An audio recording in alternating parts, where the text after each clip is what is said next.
The Iron Dome was breached. Not just one missile, multiple. Say that out loud. Let it land. This was not a lucky strike from an amateur system. This was a calculated saturation attack that cost Israel critical defensive assets and exposed a vulnerability the U.S. Pentagon has spent decades trying to close.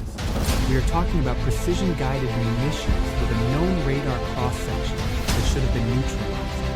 The initial wave involved a swarm of Shahed 136 delta-wing suicide drones, a design Iran has exported across the Middle East for years. These aren't new, however, they're deployment vector and follow-on missile launch program. Each Shahed costs around $20,000 to produce a number that feels insignificant until you realize the Tamar interceptor missile used by the Iron Dome costs between $50,000 and $100,000 per shot.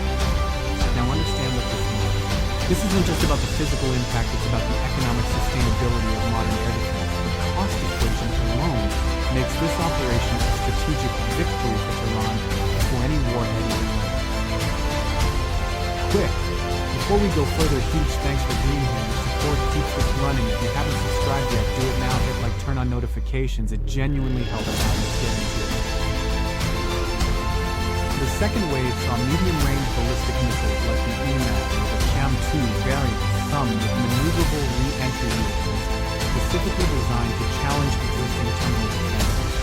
These aren't simple rockets. These are sophisticated systems that represent significant investment in missile defense. Their guidance packages are far beyond what was previously assumed from their performance.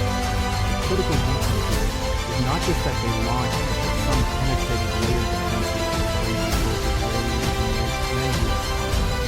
This combination of cheap, saturating drones followed by more expensive precise missiles created an operational dilemma. You expend your high-value interceptors on the low-value drones, then you have less capacity for the real threat.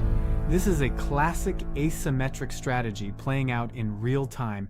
Danten now watch. What we know is that specific targets sustained damage. We know that the Iron Dome system fired extensively.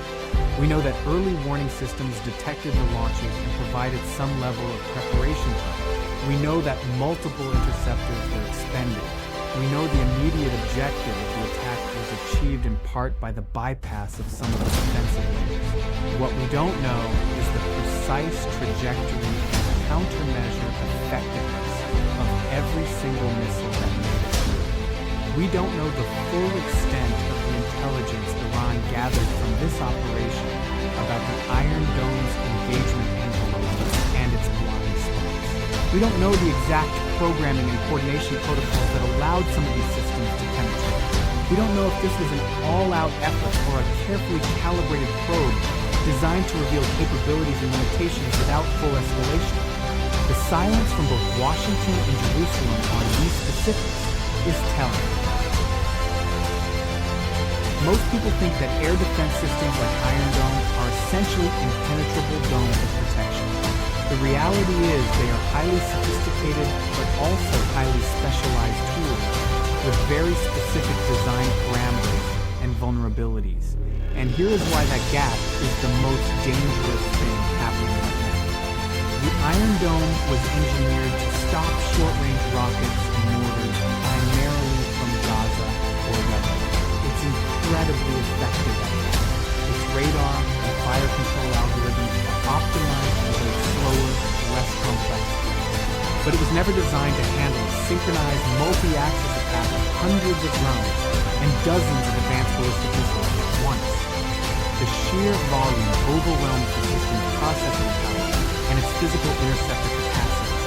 The specific flight profiles of these Iranian missiles were likely designed to exploit the very edges of the Iron Dome's engagement algorithm, or to simply present too many targets at once for the available interceptors to manage. This isn't a failure of the Iron Dome in its intended role, but a clear demonstration that every defense has a limit, and Iran just found one for a widely lauded system. Sensan, let me be precise.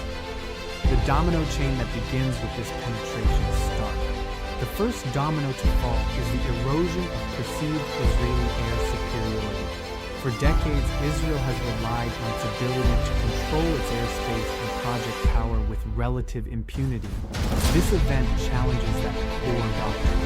The second domino is the emboldening of proxy groups across the region. Hezbollah, Hamas, and other aligned militias now have concrete proof that even the most advanced Western-backed defenses are not absolute. This will likely lead to increased planning for similar coordinated attacks with their own less sophisticated but potentially saturating arsenals. The third domino is the reevaluation of U.S. security commitments by Gulf states and other regional allies. If the U.S. cannot guarantee the defense of its closest ally against a mass missile attack, then what does that mean for their own security guarantees? This uncertainty creates a vacuum for other powers to fill. The fourth domino is a potential shift in military spending across the Middle East, away from purely defensive systems and towards offensive capabilities, or a scramble for even more advanced layered defenses that are prohibitively expensive. This isn't just a military shift, it's an economic burden that will destabilize budgets for years. This is the part no one is saying out loud. How exactly will deterrence be reestablished after this? None. The cost equation here is brutal. Consider Iran's investment in these drones and missiles. A few $1,000s for a Shahed drone, a few $100,000 for a ballistic missile. The total cost of the attacking force might have been in the low tens of millions of dollars. The cost for Israel to defend itself from near interception could easily have exceeded several hundreds of millions of dollars in a single night. This is economic warfare by proxy. Every time Iran launches a barrage, it forces Israel to expend an exponentially greater amount of resources to defend. Over time, this is unsustainable. You cannot defend against a $1,000 drone with a $100,000 missile forever. The defender is always on the wrong side of that economic curve. This asymmetric cost is a deliberate strategic choice by Iran to bleed its adversaries economically while still achieving tactical objectives. And then now. Understand what this means for China and Russia. They are watching this with intense focus. This isn't abstract thinking. China is specifically analyzing the effectiveness of a saturation drone and missile attack against advanced U.S.-backed air defense systems as a blueprint for a potential scenario around Taiwan. They are looking at the operational tempo, the command and control structures, the countermeasures deployed, and the overall penetration. This offers invaluable data for their own invasion planning and for their anti-access area denial strategy. Russia likewise sees this as a proof of concept for overwhelming NATO air defense. They are studying how a less technologically advanced adversary can negate the technological superiority of a Western-equipped military through sheer volume and layered attack methods. This validates their own doctrine of massed fires and the use of cheaper drones to soften up defenses for more potent missile strikes. This event is a live fire exercise for two of America's primary geopolitical rivals. We have seen this mechanical challenge before. During the 1973 Yom Kippur War, Egyptian and Syrian soldiers used Soviet-supplied anti-tank guided missiles and surface-to-air missile systems with devastating effect against Israeli armor and aircraft that had previously fought to the dominance. The initial surprise and sheer volume of these relatively low-tech systems overwhelmed Israel's superior equipment and doctrine for a time. It wasn't that the Israeli tanks or jets were suddenly obsolete, but that the battlefield had fundamentally shifted to favor a different approach. The cost-effectiveness of the Sagar ATGM, for instance, against a state-of-the-art Centurion tank, created an economic and operational shockwave. This current event mirrors that precise mechanism. A technologically inferior but strategically intelligent adversary leveraging volume and cost asymmetry to undermine perceived superiority and create operational shock. That is not an accident. That is a doctrine. Da'chanan. Here is what that tells you. This conflict now presents two distinct paths forward. Path one is a direct and forceful escalation. This morning after would see immediate retaliatory strikes aimed at Iranian missile facilities or command centers. The oil price would spike dramatically, potentially reaching over $150 a barrel as the markets brace for regional war. American and Israeli alliances would be tightened in the short term, but with growing internal dissent over the prospect of a wider conflict. The Iranian government would rally its population around a narrative of national defense against a foreign aggressor, solidifying internal support despite any losses. The American president would have to address a joint session of Congress outlining a strategy for sustained military engagement and likely requesting significant supplementary defense appropriations. The goal would be to reestablish deterrence through undeniable force. And path 2 is a strategic de-escalation, a period of calculated restraint and diplomatic maneuvering. This morning after would see official condemnation, but a lack of immediate overt military response. Oil prices might fluctuate, but would stabilize as the market breathes a sigh of relief at the absence of direct kinetic engagement.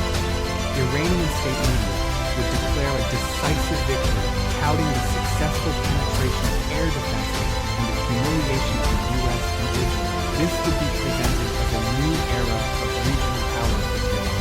The U.S. would quietly begin a massive reevaluation of its air defense doctrines and regional force posture, potentially deploying even more advanced systems or re-emphasizing offensive strike capabilities as the primary deterrent.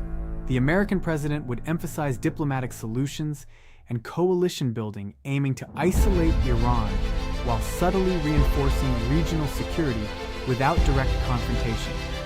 The goal here would be to avoid a wider conflict and regain strategic initiative without public escalation. This is not simple. Both paths carry immense risks. The question remains, how will deterrence be reestablished? One side has proven a capability to penetrate. The other has seen a vulnerability exposed. The true test is not just about the missiles that landed, but about the confidence that has been shattered. The balance of power has shifted not with a bang, but with the quiet hum of drones flying unmolested and the distinct thud of unintercepted ballistic missile impacts. One side understands the economic grind of perpetual defense. The other has just revealed its strategy for exploiting it.